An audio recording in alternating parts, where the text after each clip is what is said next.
السلام علیکم۔ میں آپ کو روز بتاتا ہوں، آگاہ کرتا ہوں کہ دنیا کے حالات تیزی سے بدل رہے ہیں۔ لوگ تو یہ سمجھتے ہیں کہ شاید اس وبا کے بعد جو دنیا ہوگی وہ انتہائی پرامن ہو جائے گی اور بڑے اور طاقتور ممالک تصادم کی بجائے تعاون کی پالیسی پہ عمل پیرا ہوتے نظر آئیں گے، لیکن یہ ہماری خام خیالی تھی۔ وبا ابھی ختم نہیں ہوئی ہے، پوری طرح ٹلی نہیں ہے، دنیا کو ایک بڑی جنگ کی طرف دھکیلنے کی تیاریاں کر دی گئی ہیں۔ ایک طرف ہمارے خطے میں جنگ کا خطرہ بڑھ رہا ہے اور دوسری طرف مشرق وسطیٰ یا مڈل ایسٹ میں بڑی جنگ کے بادل منڈلا رہے ہیں۔ امریکہ بہادر نے تو چائنا کے ساتھ تصادم کے لیے بے چین نظر آتا ہے۔ شام، لیبیا اور ابھی تک بڑی طاقتوں میں کی رسا کشی ان دونوں ممالک میں جاری ہے، لیکن جو بات اہم ہے وہ یہ کہ آخر وہ کون سے ملک ہیں جو موجودہ صورتحال بدلنے میں اہم کردار ادا کر سکتے ہیں۔ آپ کا خیال ہے چائنا اور امریکہ کا براہ راست تصادم ہوگا؟ مجھے ایسا نہیں لگتا۔ اگرچہ دونوں ممالک ایک دوسرے کے ساتھ تصادم پہ تو آماد ہیں، لیکن جو ممالک کسی بڑے کانفلکٹ میں اہم کردار ادا کریں گے وہ ہمارے خطے میں ہی ہیں، جس میں انڈیا ہے اور مڈل ایسٹ میں ٹرکی کا کردار اہم ہوتا جا رہا ہے، لیکن دونوں کا کردار الگ الگ ہے۔ انڈیا صرف ایک کٹ پتلی بن کر رہ گیا ہے، جبکہ ٹرکی جو ہے بین الاقوامی سیاست میں ایک اہم کھلاڑی بن کے ابھر رہا ہے۔ دیکھنا یہ کہ ٹرکی آنے والے دنوں میں چائنا کے ساتھ کھڑا ہوتا ہے یا امریکہ کے ساتھ۔ نریندر مودی کا انڈیا امریکہ کے زیر اثر رہ کے خطے میں چائنا کے مقابلے میں بڑی طاقت بننے کا خواب دیکھ رہا ہے، اور حال ہی میں چائنا کے ساتھ سرحدی تنازع کے بعد انڈیا نے اپنی فوجی طاقت بڑھانے کے لیے بڑے اقدامات کرنے شروع کر دیے اور لداخ میں بڑے پیمانے پہ عسکری نقل و حرکت کے علاوہ اور ہر طرح کے اسلحے کی خریداری کی جا رہی ہے۔ انڈیا جو پہلے کبھی بھی کسی اتحاد کا حصہ نہیں رہا، وہ چائنا کے خلاف کھل کر امریکن کیمپ میں شامل ہو چکا ہے اور آسٹریلیا، جاپان وغیرہ کے ساتھ مل کر چائنا کے خلاف امریکی اشاروں پہ ناچتا نظر آتا ہے، جبکہ انڈیا کے ہمسائے، انڈیا کے زیر اثر سمجھنے والے ملک بنگلہ دیش اور نیپال کا جھکاؤ اب چائنا کی طرف ہو گیا ہے، یا پھر یوں کہیے کہ امریکہ نے اپنی بندوق انڈیا کے کندھے پہ رکھ دی ہے اور نریندر مودی خوشی سے خوشی یہ بوجھ اٹھانے کے لیے تیار ہے۔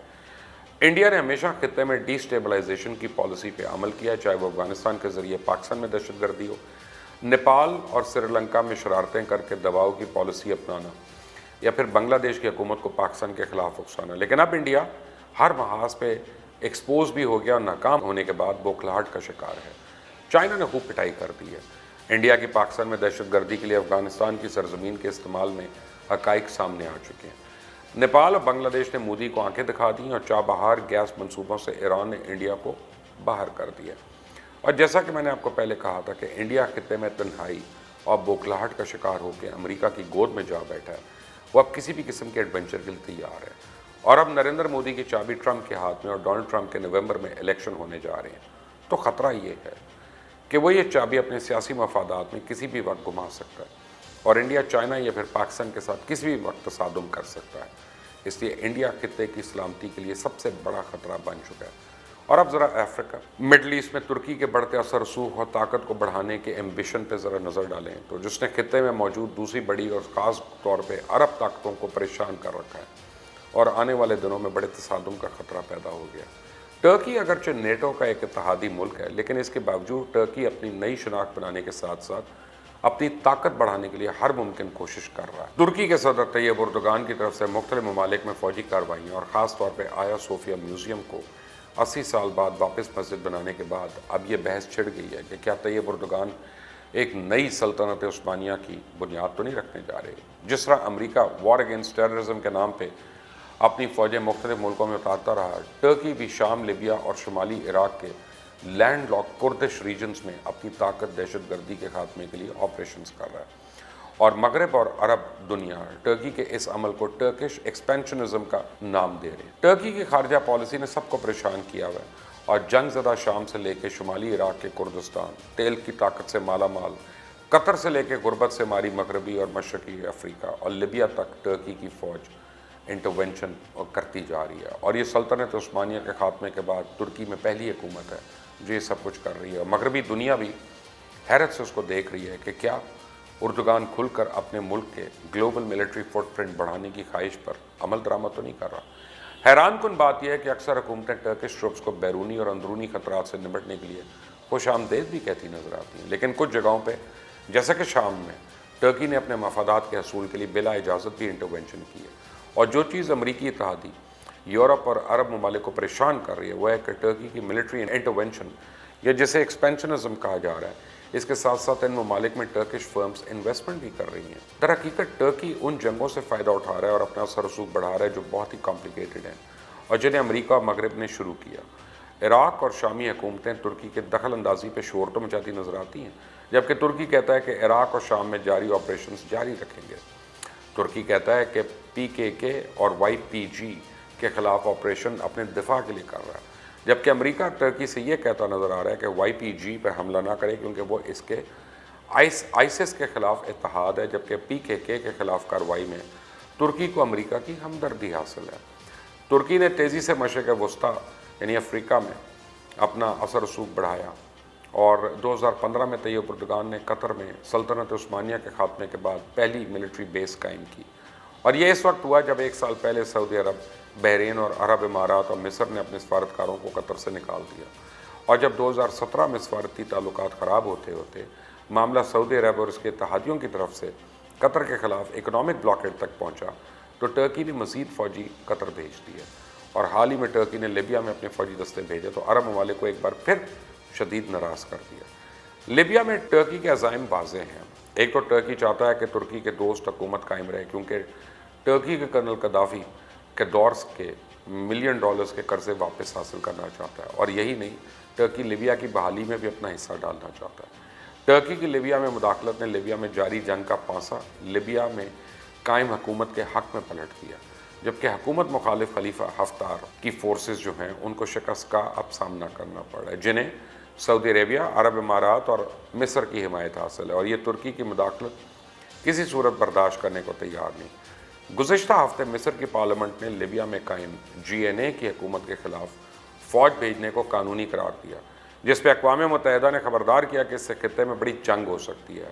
افریقہ میں ترکی کی دخل اندازی کی بات کی جائے تو افریقہ میں طیب اردگان نے 2005 میں اوپن ٹو افریقہ پالیسی کا آغاز کیا اور مختلف ممالک معاشی اور عسکری تعلقات شروع کیے، اور افریقہ میں اپنے سفارتخانے کھولنے کی شروع کی، اور اب وہاں ترکی کے 42 سفارتخانے ہیں۔ 2017 میں ترکی نے صومالیہ میں سب سے بڑی ملٹری بیس قائم کی اور صومالیان آرمی کی ٹریننگ کا آغاز کیا، اور ترکی کی افریقہ کا تجارتی حجم بھی $23 بلین تک پہنچ گیا۔ اور اب دیکھا جائے تو ترکی افریقہ اور مڈل ایسٹ میں اپنی طاقت یا پھر ایکسپینشنزم کا مظاہرہ کر رہا ہے۔ لیبیا میں ٹرکی حکومت کی حمایت میں کھڑا ہے، جبکہ مصر، سعودی عربیہ اور عرب امارات خلیفہ کے ساتھ کھڑے ہیں۔ دن بدن حالات بگڑتے جا رہے ہیں، خدشہ ظاہر کیا جا رہا ہے، نتیجہ خطے میں ایک بڑی جنگ کی صورت میں آ سکتی ہے جس سے مسلمان ممالک آمنے سامنے ہو سکتے ہیں۔ دوسری طرف اگر عرب امارات کو دیکھا جائے تو ایک سافٹ امیج آتا ہے اور سب سے زیادہ مسائل کے شکار خطے میں خود کو مثبت تبدیلی کا ماڈل بنا کر پیش کر رہے ہیں۔ صرف 47 سال کے عرصے میں یونائٹڈ عرب ایمریٹس نے ایک بہت ہی پروگریسو سوسائٹی کے طور پہ ترقی کی ہے، جہاں 2 سے زائد قوموں کے لوگ امن سے رہتے ہیں۔ عرب امارات میں چرچز بھی ہیں، ہندوؤں کے لیے مندر، سکھوں کے لیے گردوارے موجود ہیں، سائناگوگ بھی اب بن رہا ہے، اور اس کے علاوہ 80 سے زیادہ یونیورسٹیز موجود ہیں۔ گزشتہ برس 20 ملین سیاح UAE آئے اور عرب امارات کے پاسپورٹ رکھنے والے 167 ممالک میں پہلے ویزا حاصل کیے بغیر سفر کر سکتے ہیں، جو ایک بڑی کمال کی سفارتکاری ہے۔ عرب امارات میں خواتین مذہبی وزیر، فائٹر پائلٹس، ججز، چیف ایگزیکٹوز اور ہاکی پلیئرز ہیں۔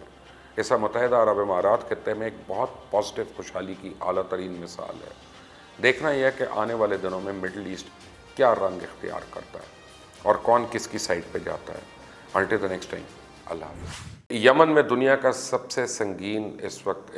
بحران جو ہے وہ ہمیں نظر آ رہا ہے، اور وہاں پہ بچوں کا مستقبل داؤ پہ لگا ہوا ہے۔ یمن کی 80% آبادی جو ہے وہ تقریباً 2,40,00,000 وہ اس بحران کا ڈائریکٹلی شکار ہے،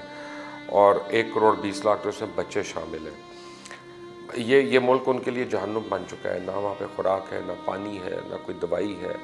اور وہ ماسک پہننے کے لیے نہیں ہے، گلوز پہننے کے لیے نہیں ہے۔ بیماری سے بچتے ہیں تو بھوک سے مرتے ہیں، بھوک سے مرتے ہیں، بیماری سے بچتے ہیں، دونوں سے مرتے ہیں تو کسی بم کے اس سے مر جاتے ہیں۔ اب بہرحال ایک فنڈ قائم ہوا ہے، ڈونیٹ ٹو ہیلپ یمن،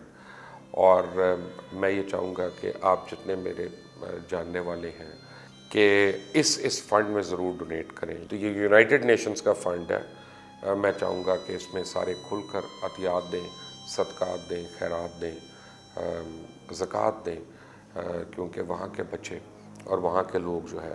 اب اس بات کے مستحق ہیں کہ ہم ان کا سوچتے بھی ہیں کہ نہیں۔